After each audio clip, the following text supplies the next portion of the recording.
भक्ति क्यों जरूरी है? बोले भक्ति नहीं होगी तो हमारा जीवन जो है ना वो पूरे दुखों के भव सागर में हम गोते लगाते रहेंगे। गोस्वामी जी कहते तब लगी कुशल न जीव कछु सपने हु नहीं विश्राम। ऐसे तो छोड़ दो, सपने में भी विश्राम नहीं मिलेगा। कब? जब लगी भगत न राम कछु। जब लग भगति, जब तक भक्ति नहीं आएगी ना, आंख खुली तो छोड़ो, तुम्हें सपने में भी विश्राम नहीं मिलेगा। सोते सोते भी तड़पोगे, सोते सोते भी बेचैन रहोगे। कुछ लोग नहीं शिकायत करते हैं, बोले हम रात को सोते हैं, बड़े अजीब अजीब सपने आते हैं, बेचैनी बनी रहती, नींद नहीं आती। क्यों नहीं है विश्राम? क्यों? क्योंकि जब लगी भगति न राम कछु। जब तक भगति नहीं है, जब तक भजन नहीं है, तब तक सपने में भी विश्राम। और गोस्वामी तुलसीदास जी ने तो क्या क्या सुंदर भाव लिखे, ऐसी ऐसी बात लिखी गोस्वामी जी ने अपनी रामचरितमानस में। कहते तुम समुद्र के किनारे पर खड़े रहोगे फिर भी प्यासे मरोगे अगर तुमने भगवान की शरण न ग्रहण करी तो। कल्प वृक्ष के नीचे बैठ के भी तुमको दरिद्रता सताएगी अगर तुम हरि भजन न करे तो।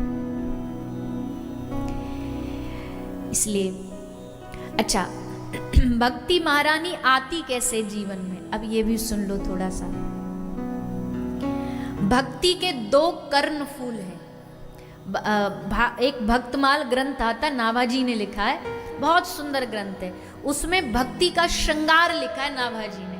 उबटन क्या है, भक्ति का काजल क्या है, उसी में ये प्रसंग है कि भक्ति के 2 कर्ण फूल, 2 कानों के कुंडल क्या हैं। सुनना सब ध्यान से। भक्ति करना है तो 2 चीजें करनी पड़ेगी। 2 कर्ण फूल है भक्ति देवी के, एक है हरि सेवा और एक है साधु सेवा। ये 2 सेवा हमारे जीवन में भक्ति देवी को स्थान देती है। भक्ति अंग्रेजी का शब्द है कि भक्ति अचीव नहीं होती है, भक्ति रिसीव होती है। भक्ति पाई नहीं जाती है, भक्ति कृपा से प्राप्त होती है।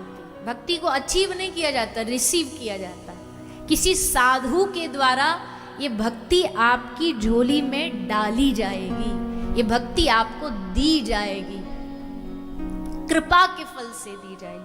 अब आप किसी साधु के पास जाके क्या मांग रहे हो वो बहुत महत्वपूर्ण होता है। आप अगर उनसे संसार की वस्तु मांगेंगे तो संसार की वस्तु दे देंगे, पर अगर वो नहीं मांगोगे और भक्ति मांगोगे तो वो साधु कृपा करके, केवल आपका कोई संत टकरा जाए, कोई संत आपके ऊपर दृष्टि भर कर ले, तो दृष्टिपात करने से ही आपके हृदय में भक्ति प्रकट हो जाए। कभी कभी ऐसा नहीं होता, आप सबके जीवन में भी कोई दिन ऐसा होता है कि जिस दिन भजन ज्यादा होता है या ज्यादा करने का मन करता है। कोई दिन ऐसा होता है, हर दिन नहीं होता, क्योंकि ये भक्ति भी एक रोलर कोस्टर राइड है।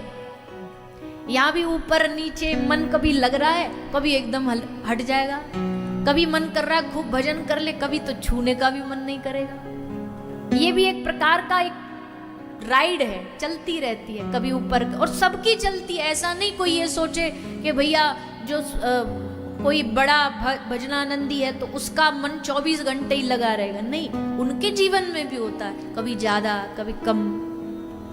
तो कभी अगर आपको ऐसा लग रहा हो ना कि आज भगवान की थोड़ी भी याद ज्यादा आ रही है, या वृंदावन की याद ज्यादा आ रही है, या नाम ज्यादा हो रहा है, तो समझ लेना कोई ना कोई अनजाने में किसी अच्छे सच्चे वैष्णव का आपको दर्शन हुआ है आज। उसकी कृपा से, दर्शन मात्र से आज आपके मन में थोड़ा भाव ज्यादा जागे। ये एकदम सच बात है। खोजना कि आज कौन कौन मिले, कौन मिलने आया था, अच्छा वो उनसे मिले, उनकी कृपा से आज हमारे मन में भाव ज्यादा आ गया। तो भक्ति कई बार अभ्यास से नहीं, ज्ञानी अभ्यास से बना जा सकता है, पर भक्त अभ्यास से नहीं, भक्त भगवान की कृपा से बना जाता है। किसी का समय दुनिया में निकल रहा है, किसी का समय व्यर्थ के कामों में निकल रहा है, पर भैया धन्य हैं वो लोग, या धन्य है आप लोग जो उस समय का सदुपयोग करने के लिए भगवान की कथा में आकर के बैठे। ये अपने समय का सबसे अच्छा सदुपयोग है, ये अपने समय का सबसे अच्छा यूज है। क्योंकि लोगों को चीजें तो मिल जाती है पर उन चीजों का लोगों को उपयोग नहीं करना आता। अब किसी बहुत ना पढ़े लिखे आदमी को आप कोई ऐसा इलेक्ट्रॉनिक कुछ दे दो, आईफोन दे दो, तो बेचारा क्या करे। अब जो पढ़ा लिखा नहीं उसको पता लाल बटन हरा बटन, अब उसको तुम लाखों रुपया का फोन लेकर के दे दो तो उसका क्या ही लाभ होगा। इससे अच्छा उसको छोटा 1100-1200 का छोटा पॉकेट में रखने वाला ला के दो, ताकि बस उसका काम चल जाए। बेकार का व्यर्थ का काहे को खर्चा करना। और अगर उसे मिल भी गई वो महंगी चीज तो वो उसको उपयोग नहीं कर पाए। उपयोगिता मुख्य है। अब ये कैमरा हमें दे दिया जाए चलाने को, हमको आता ही नहीं तो इसका क्या उपयोग है बताओ। खाली डब्बा है हमारे लिए। ये बाजा हारमोनियम बजानी नहीं आए आपको दे दी जाए है तो इसका क्या उपयोग है। सब उल्टा सीधा सुरी लगाओगे इसमें।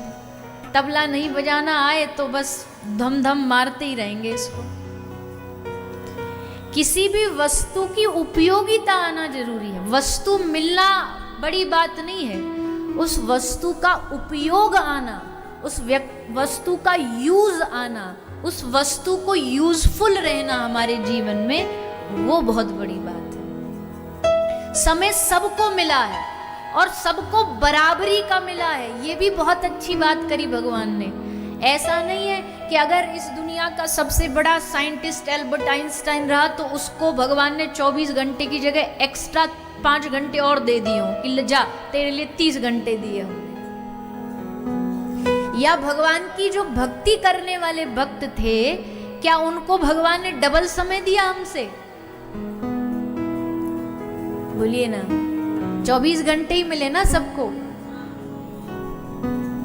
नामदेव, तुकाराम, नरसी, सबको 24 घंटे मिले दिन में। ये तो अच्छा है कि भगवान ने समय का फेरबदल नहीं किया, नहीं तो भगवान की भक्ति ना करना या भगवान ना मिलने का ये भी हमें एक बहाना मिल जाता। क्यों? भगवान उनको तो आपने 24 घंटे 5 मिनट दिए थे, हमें तो 24 ही दिए, इसलिए हम आपको ना प्राप्त कर पाए। तो बेचारे भगवान भी क्या बोलते। इसलिए भगवान ने कहा नहीं, हम सबको बराबरी का समय देंगे। अब उस समय का किसी ने कैसे उपयोग कर लिया, किसी ने कैसे उपयोग कर लिया। उस समय का किसी विद्यार्थी ने पढ़ाई में उपयोग कर लिया, किसी वैज्ञानिक ने कुछ शोध में उपयोग कर लिया, किसी ड्राइवर ने वाहन चलाने में उपयोग कर लिया, और उसी समय को किसी भगवत प्राप्त महापुरुष ने भगवान की कथा सुनने और भगवान का भजन करने में उपयोग कर लिया। समय वही है, उपयोगिता सबकी अलग अलग है। जिसके हाथ में वो पहुंच जाए वो अपने हिसाब से उसका यूज कर रहा है, उपयोग कर रहा है। भगवान ने हमें समय दिया, उस समय को जितना सत्संग में, हरि भजन में, भक्ति में, कल हमने भक्ति का विषय छेड़ा था ना।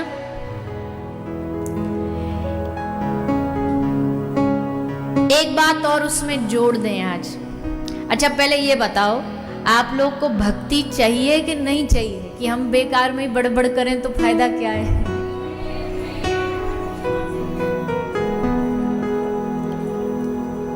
अब भैया पूछना पड़ता ना कैंडिडेट से कि तुम्हें मांग क्या है तुम्हारी, तो जैसी मांग होगी फिर सप्लाई भी वैसी करेंगे। पर देखो हम तो खुल्लम खुल्ला कहते हैं, मांग तुम कुछ भी कर लो, सप्लाई हम यही करेंगे। क्योंकि हमें यही ब्रज की धरती ने सिखाया है कि जहाँ भी जाओ दुनिया में, चाहे तुमसे कोई कितना भी लोभ लालच की बातें करे कि भाई कथा सुनने आए, कथा में ये बोल देना, कथा सुनोगे तो तुम्हारा धंधा जो लॉस में चल रहा था वो एकदम डबल हो जाएगा, तो आधी भीड़ तो ऐसी बढ़ जाएगी कथा में। ये बात सुन के अच्छा ऐसी बात है, अब तो हम 7 दिन सुनेंगे। पर हम ये कह रहे हैं धंधा प्रॉफिट में जाए न जाए ये गारंटी नहीं। अरे प्रॉफिट छोड़ो, हो सकता है कथा में आओ जितना चल रहा है वो भी बंद हो जाए। क्यों बंद हो जाए? बोले ठाकुर जी ये जो है ना, ये टेढ़ी टांग वाला है, बड़ा टेढ़ा है। ये कब पकड़ ले सब बंद करवा देगा। एक हमारे आज एक वैष्णव आए कोई हैदराबाद से, बहुत आयु वाले हैं, तो वो बता रहे कि अच्छा खासा बिजनेस, बच्चे भी सब डॉक्टर्स हैं, लेकिन अब समय ऐसा आया, अब मन नहीं करता, सब बंद कर दिया, अब कुछ नहीं करते, अब बस इस्कॉन जाते हैं, वहाँ क्लास देते, प्रीचिंग देते और भजन करते। तो ये जब छुड़ाने पे आए ना, तो चलते चलते को बंद करवा दे, ऐसा है भाई। कोई बुरा नहीं मानिएगा, पर हम सच बात है, भागवत जी पे बैठे तो सच ही बोलेंगे। और देवता देते हैं, पर कन्हैया देता नहीं है, ये उल्टा छीन लेता। चोर है ना, चोराग्रगण्यम, चोरों के सरदार हैं, क्यों छीन लेते हैं? वो कोई दुश्मनी है उन्हें? बोले नहीं। जब आदमी से सब छिन जाता, जब कुछ नहीं बचता, कोई आशा नहीं बचती, कोई उम्मीद नहीं बचती, तो फिर वो किसके पास जाता? आशा एक राम जी की, दूजी आशा छोड़, फिर नहीं बचती कोई आशा, फिर उन्हीं की। तो इसलिए भक्ति ही चाहिए। ये बात जो जितना जल्दी समझ जाएगा ना, उसके लिए उतना बेहतर।